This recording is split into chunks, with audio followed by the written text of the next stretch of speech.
Bonjour, nous allons parler d'un monde meilleur. Je ne suis pas un conférencier professionnel, alors je vais vous lire un texte. Autrement, je m'égare dans des détails et c'est moins clair. Je pense que les gens doivent décrocher. Ce serait quoi un monde meilleur? Nous devons prendre conscience que cela ne peut être qu'un monde où les humains pourront s'épanouir. Car notre société sera toujours le résultat de ce que seront les êtres qui la composent. Seul l'épanouissement de chacun répondra durablement aux problèmes sociaux. Car l'être humain épanoui est naturellement en harmonie avec son milieu et avec les autres. Il s'agit bien sûr d'épanouir ce que nous sommes réellement.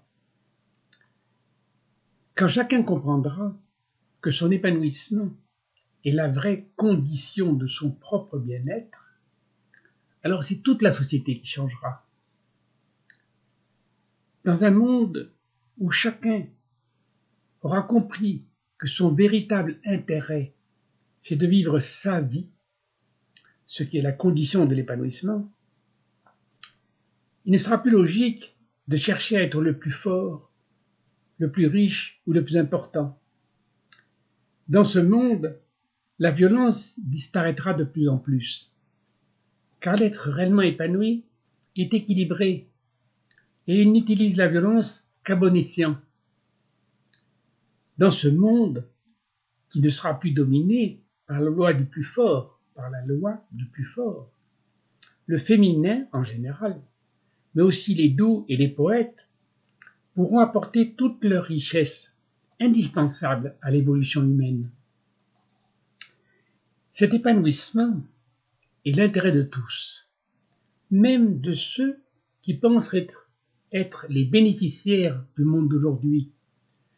Car sans épanouissement, il n'y a pas de vrai bien-être, même pour le plus riche ou celui qui se croit le plus important. Pour nous épanouir, nous devons pouvoir développer nos capacités particulières. Nous devons pouvoir aimer et être aimés. Mais nous devons aussi pouvoir être en évolution. Le seul bonheur solide et durable, c'est pour chacun de se sentir sur la route de l'évolution. Une vraie évolution qui apporte une prise de conscience toujours plus grande.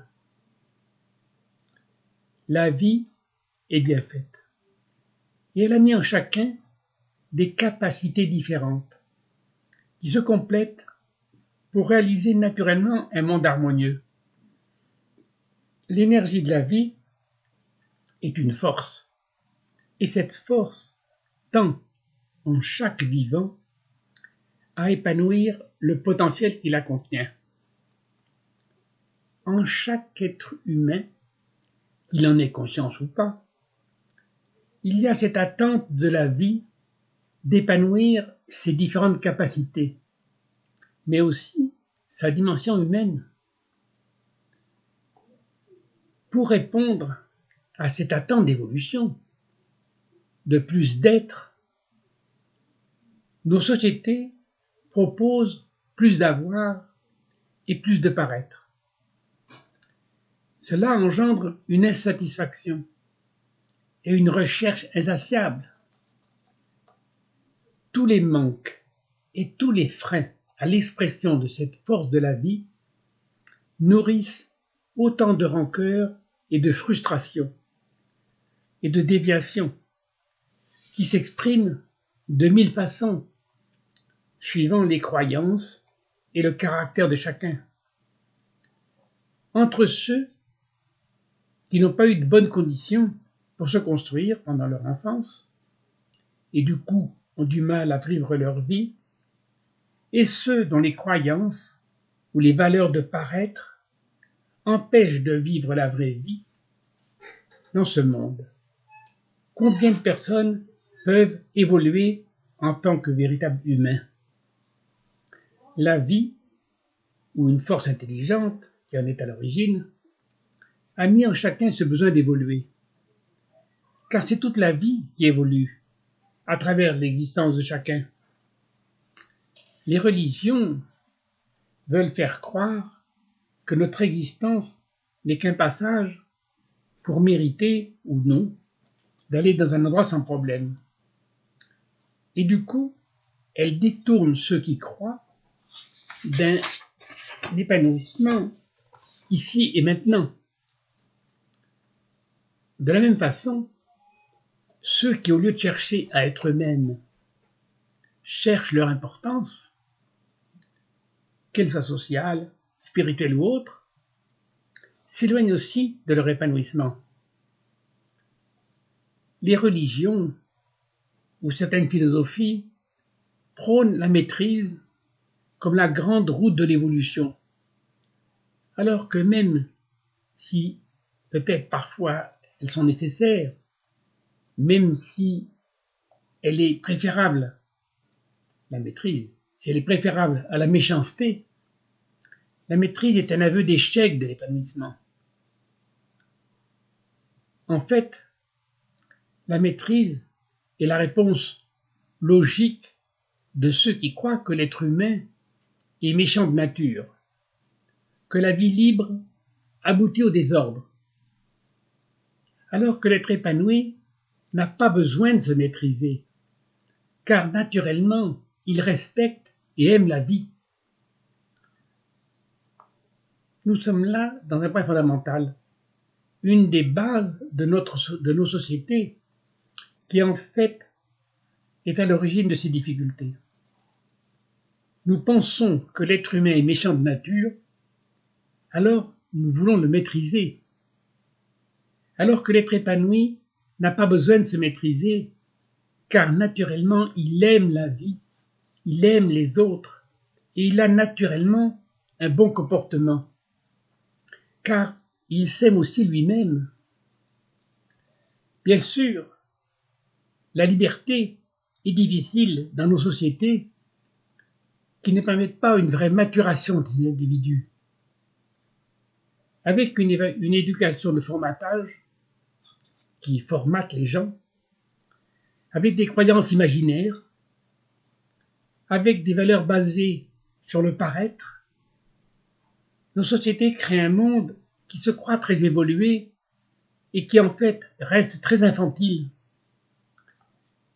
La maturité doit obligatoirement précéder la liberté, faute de quoi de justes révoltes peuvent engendrer le contraire de ce qu'elles recherchent. C'est toute une société qui doit devenir adulte. Et être adulte, c'est toujours chercher à voir les choses comme elles sont.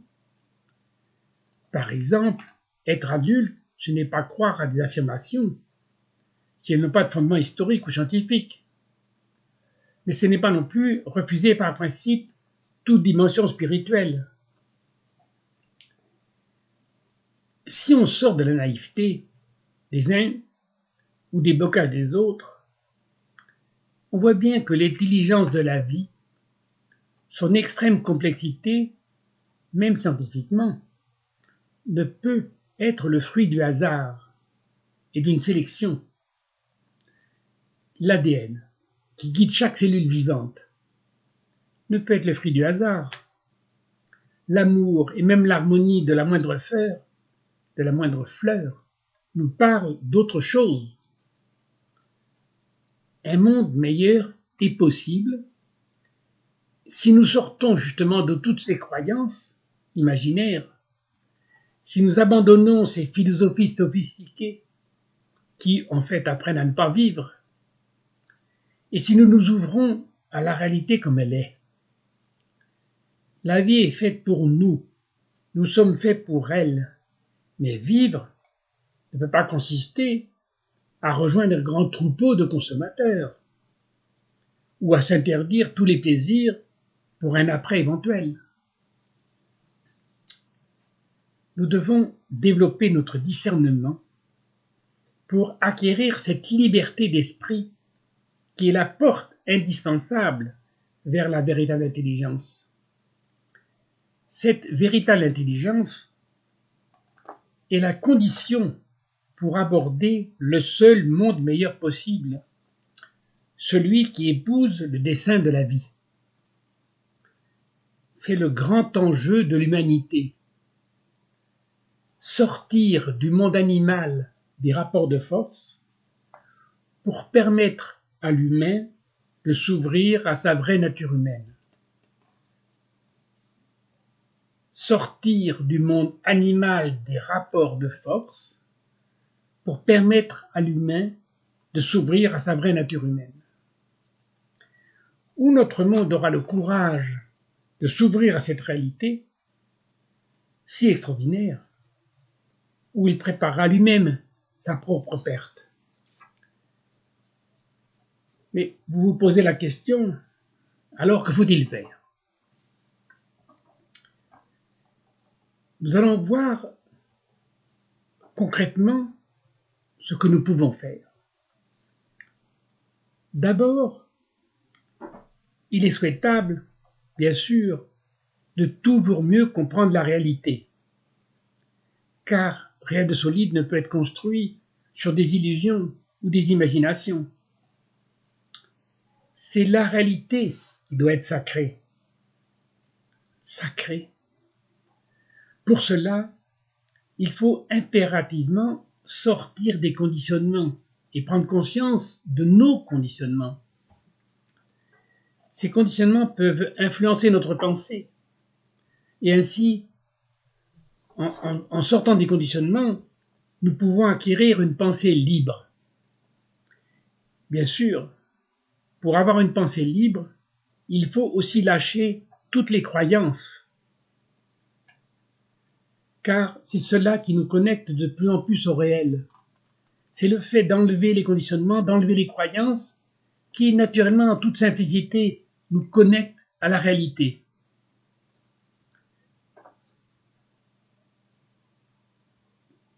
Cela, c'est comme rentrer dans un monde, dans un autre monde. C'est-à-dire le fait de se connecter à la réalité, c'est comme si on rentrait dans un autre monde où tout devient plus simple. Comme nous l'avons dit précédemment, cette route est la porte indispensable vers la véritable intelligence. Car notre cerveau est trop embrouillé avec plein de choses. Et finalement, nous n'arrivons plus à rien comprendre. Alors,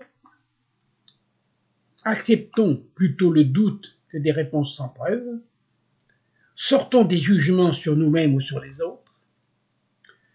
Nous n'avons pas à nous comparer aux autres. Et nous n'avons pas à être parfaits. Soyons de plus en plus nous-mêmes et fuyons comme la peste toutes les formes du paraître. Ce sont ces choses-là qui nous empêchent de nous épanouir. Mais essayons pour nous-mêmes de mettre nos actes le plus possible en accord avec nos pensées. C'est très important. Il est important aussi de tendre vers un esprit sain dans un corps sain. On le sait depuis l'époque des Grecs, mais l'inconscience pour certains, ou certaines spiritualités pour d'autres, n'en tiennent pas assez compte. Progressivement, abandonnons toutes les dépendances artificielles pour nous ouvrir le plus possible à la vie. Essayons de toujours plus vivre cette vie nous-mêmes, au lieu de seulement la penser ou la rêver à travers les exploits des autres, comme nous le faisons à travers les matchs de foot que nous regardons ou les grands films que nous voyons, où il y a des gens qui font des choses extraordinaires et nous on reste sur le canapé. Donc, ouvrons-nous aussi à la dimension spirituelle de la vie, sans y mettre des mots si nous n'en avons pas, sans nous laisser influencer par aucune croyance, juste rencontrer la grande énergie, cette énergie que nous voyons s'exprimer dans cette nature extraordinaire, que nous voyons s'exprimer dans cet univers si bien organisé et que nous pouvons constater aussi en nous-mêmes à travers cette vie qui nous anime, qui nous animait déjà avant que nous en ayons conscience, qui nous anime même pendant notre sommeil, qui gère de manière autonome 1000 fonctions en nous. Et n'attendons pas que le monde meilleur vienne tout seul, ou qu'il vienne, que ce soit le Père Noël qui s'occupe de le faire venir. Participons chacun à notre niveau, avec d'autres amis de la vie, à l'avènement de ce monde meilleur que nous souhaitons. La vie est faite pour nous. Nous sommes faits pour elle. Alors, par la conscience, participons à l'évolution de cette société et à l'évolution de la vie en général. Voilà. Merci. Si cette conférence vous a intéressé et que vous souhaitiez faire quelque chose, contactez les amis de la vie par email amis au pluriel amidelavie@hotmail.fr. Voilà, merci, au revoir.